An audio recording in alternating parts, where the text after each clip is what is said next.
Hello, we are Tantrum Zentrum. We are recording our first EP here in Melksham in Steve's studio called The Fortress. Steve is our producer and engineer, and today is day 6 in.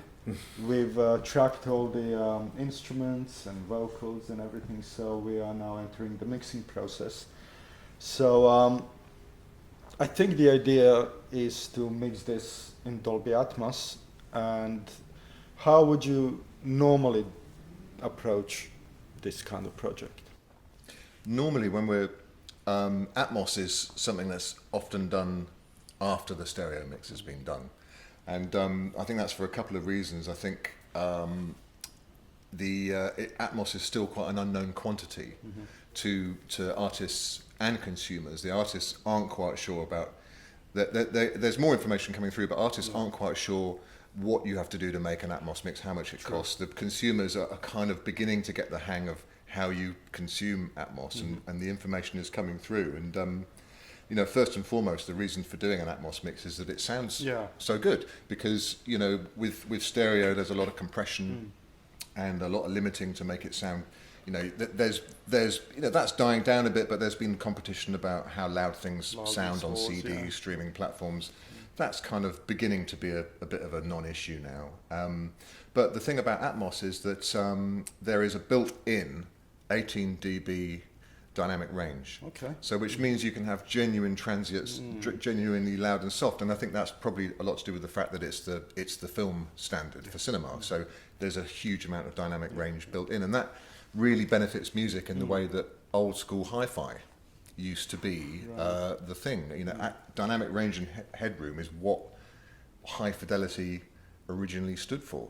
You know, so when you mix in Atmos, actually you can build in a lot of beautiful dynamics, and it's, to me, it's like hi-fi coming in again by stealth through the back door. You know, now people are beginning to kind of catch on to that. The other side of things as well is, like, you know, speaking as a bit of a cynic, because Atmos can be a bit of a complication that's sometimes added onto the end of a process.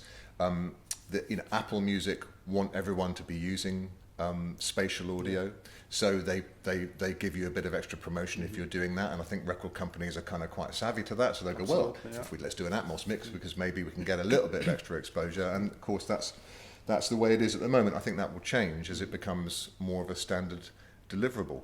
But you know, the other thing to talk about really is the difference between mixing in stereo and mixing in Atmos.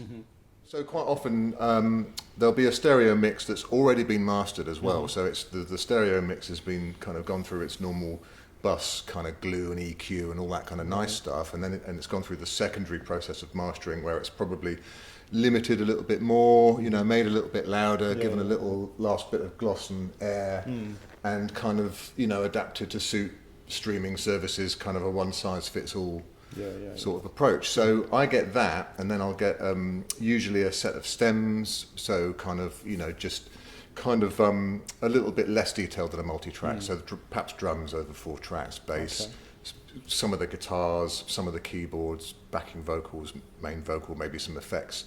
Usually kind of maybe 15 or 20 stereo sets of stems. And then I have to put that in a Dolby Atmos session. And Dolby Atmos, the main difference with Dolby Atmos to stereo is that with stereo you're mixing a left and a right channel, and you're dealing with a phantom center between 2 speakers. So Dolby's not like that at all, because you're basically working within a virtual hemispherical dome of sound. So everything in Dolby Atmos travels out as objects.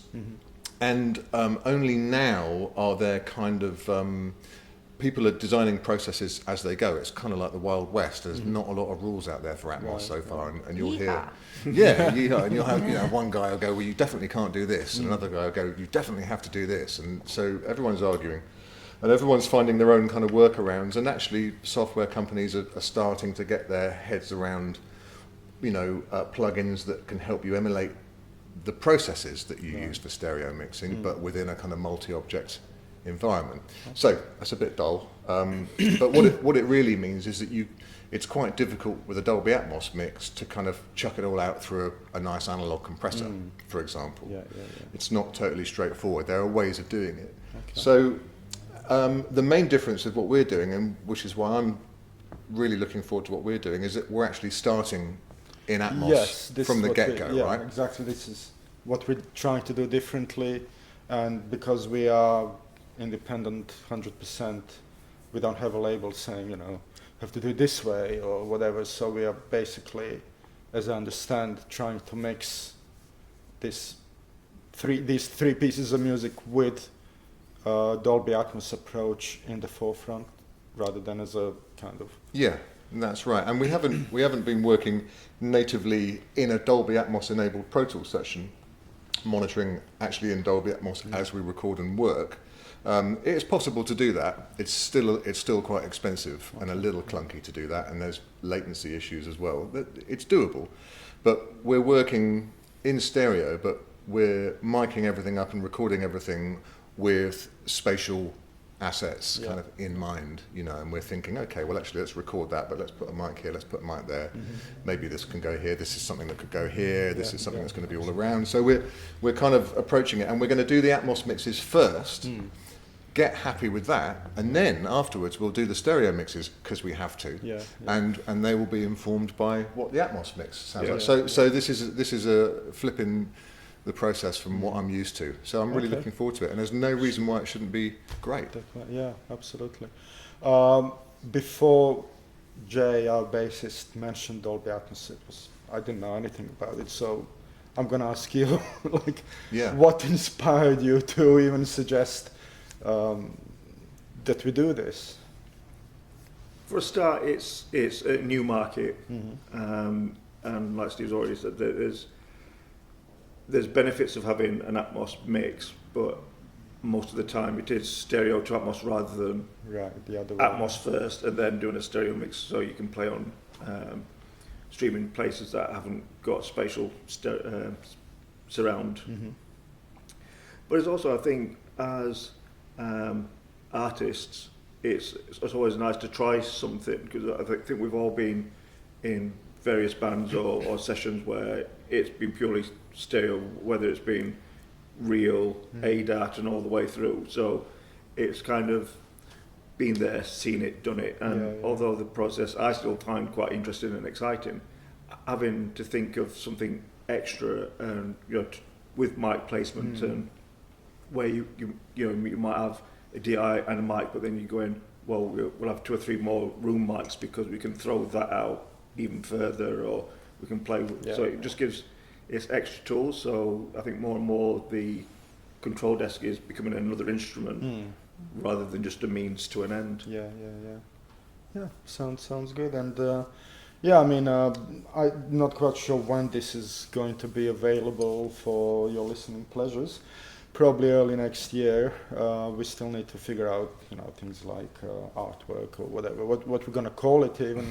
But I think it will be the next half of the project will be quite exciting, trying to think in 3D instead of just the usual stereo. And I guess the last question is, if someone got Atmos mix but tries to use normal headphones, how would that degrade to normal, or would they have to just go for stereo mix? Well, why I am a fan of Atmos, why I kind of took a couple of years ago, kind of decided to take the plunge into Atmos, was precisely because the thing about Atmos is that it will decode according to whatever the end user is listening on. Okay, so where there was a little flurry a few years ago of 5.1 surround sound, and that was great. But if you had to have a 5.1 speaker set up to listen to it, and most of the time that was set up wrong, and if it wasn't set up right,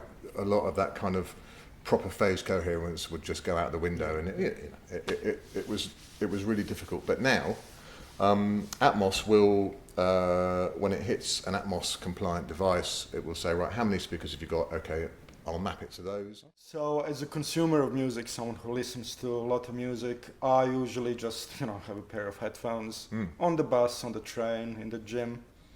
how does Atmos, Dolby Atmos, stand up to those sorts of environments? So is it only for people who have invested into a good kind of home entertainment system, or can anyone in any environment enjoy? Yeah, well, the reason why, apart from the fact that I love the sound of Atmos and I love the process of making it, the reason why I made the investment in the studio, which was eye-watering, was because exactly for that reason, 85% of music, this was a year ago, was consumed on headphones. Yeah. So most people are listening on headphones now. Most people don't have, a big array of speakers or a beautiful listening environment. But that's the thing about Atmos, is that it decodes out to whatever the end user has got.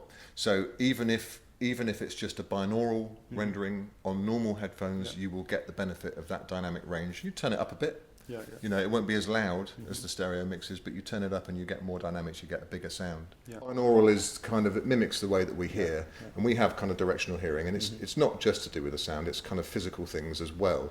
But it does a surprisingly good job of mimicking spatial information in what is a traditional stereo file with left and right channels. So you can listen to that on any headphones, on any system, and you'll still get a good sense of the Atmos. Oh, wow. So people's experience of it will get kind of slightly better the better the equipment that they're listening on, but they'll still get it. Okay, amazing. There is some beautiful work being done with mixers who have now got a couple of years of Atmos mixing under their belts. So it is for everybody. There are really good headsets. The ones I've got personal experience of are the Apple AirPod Maxes. Now I have to have those because up till now that's been the only way that in the studio I can audition the Apple Spatial Codec before I deliver my masters to record companies. So I've really been enjoying that, and that's kind of a really beautiful way of listening to Atmos music. But the AirPods are good, even the smaller ones, and just regular headphones work fine with the binaural render. So it's for everybody. Brilliant. Lovely. That all sounds very exciting, so back to work. Let's hope the computer works.